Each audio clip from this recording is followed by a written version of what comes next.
deadly sin number 5, we'll call it being penny wise and lawsuit foolish. Penny wise and lawsuit foolish. Help me with this. Can you spell lawsuit? Sure you can.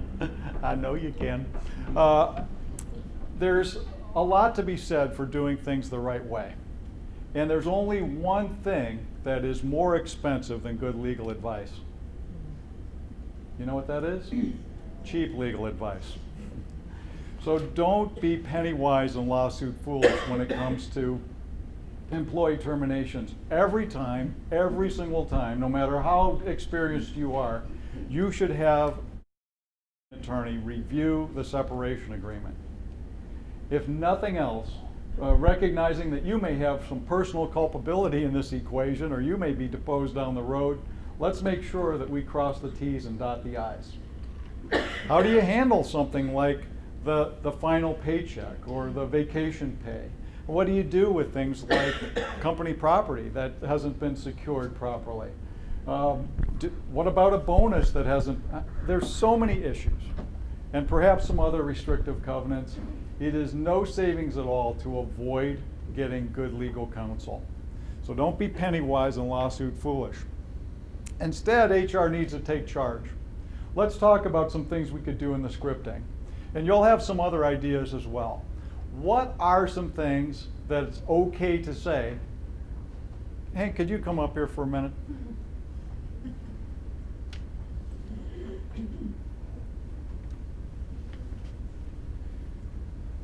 It's okay to say to Hank,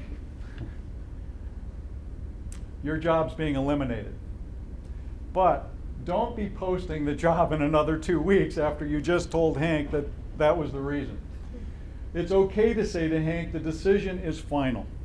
In fact, I think it's really important, because if you don't say that, Hank's going to be holding on to just one thread of hope that he might get his AV job back. It's important to tell Hank in an unemotional reason why he's leaving. And don't just say layoff or downsizing. You need a real reason, because people will remember that for many, many years to come, or for the rest of their lives. It's important to say something like, Hank, I'm very sorry to tell you that the revenues that we're generating do not line up with the cost structure that we have. We've done other cost reductions, and unfortunately, your position's being impacted. So we have to reduce our costs, and we're going to have to say goodbye to you today. And that may be all the script that you need. Go over the script with Hank's boss. I was working with a company on Rockside Road a year ago. The CEO was the big shot. His name was John. We'll call him John, since his name was John. And that everyone was in awe of John. And they said, you don't have to even talk with him much. He's done this many times. He's a great guy with conversation. He's fine. And so I sat down with John. I said, so John, I know you're a pro at this.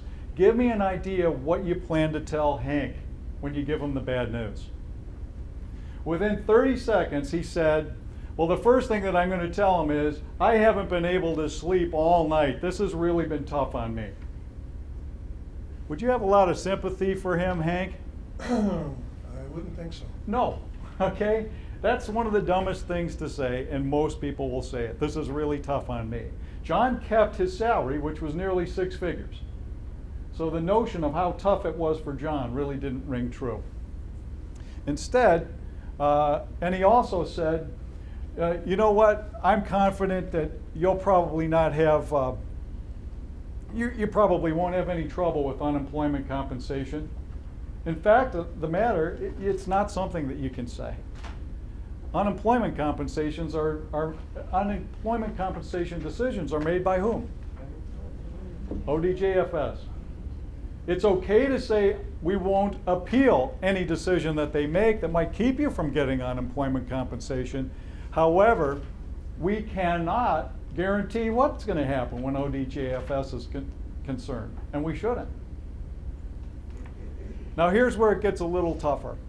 If Hank's been here for 12 years, I think it's entirely appropriate to tell him, we appreciate the service that you've had here for the last 12 years, and Hank, we wish you well.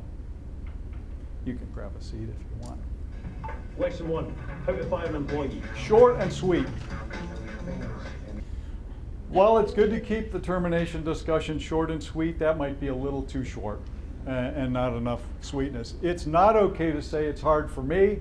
It's not okay to say, well, back in the day, you were one of the best workers that we had. This is really dangerous to say we might find another place for you, and it will typically paralyze Hank from moving any further. Now, no one's going to be foolish enough to say, you'll probably have no trouble finding a new job. You look pretty young for your age. We tried everything we could to save you, Hank. But don't worry, old buddy, old pal. When one door closes, another one opens. Those glib platitudes don't do Hank any good, not one bit.